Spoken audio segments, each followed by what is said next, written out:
Maracanã, Morumbi e Mineirão, cenários de algumas de nossas melhores e piores lembranças, importantes pela história que têm, desgastados pelo tempo e pelo descaso. Esses estádios passaram por reformas menores do que o tamanho deles. O velho ainda pode ser muito útil entre reformar ou começar do zero. Reformá-lo, sem dúvida alguma. São estádios muito importantes e que têm potencial para se transformar numa nova arena dentro dos novos conceitos de estádios, né?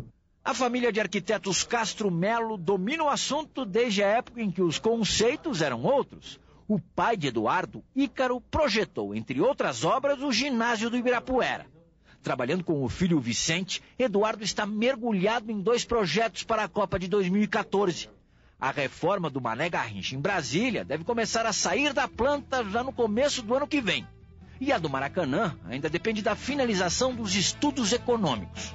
A primeira vai exigir gastos de aproximadamente 380 milhões de reais. A segunda de menos da metade, 160 milhões. Os estádios em torno de 45 mil lugares está sendo orçado em torno de 250 milhões de reais até 300 milhões de reais, né? Porque os estádios para a Copa não vão ter pista de atletismo.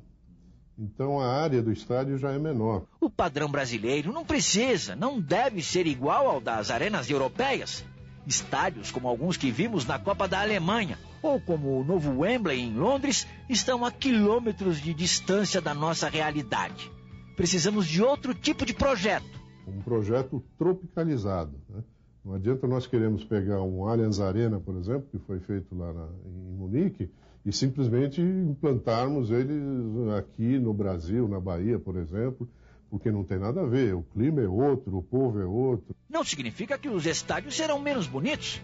Talento e criatividade são características fortes dos arquitetos brasileiros, seja para reformas ou construções.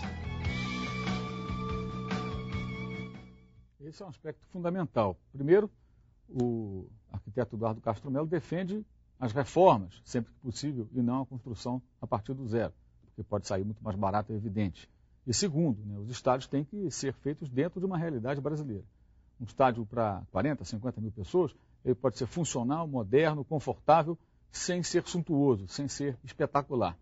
Agora, o problema é que muitas vezes, principalmente os governantes, quando movimentam as verbas públicas, resolvem fazer estádios espetaculares, como o Engenhão, que é muito bonito e tudo mais, e foi entregue para o Botafogo praticamente de graça. Ou seja, o contribuinte pagou, o estádio foi construído e ele vira propriedade de um clube de futebol, que é uma instituição privada. Nada contra o Botafogo, mas é evidente que o dinheiro não foi tão bem aplicado assim.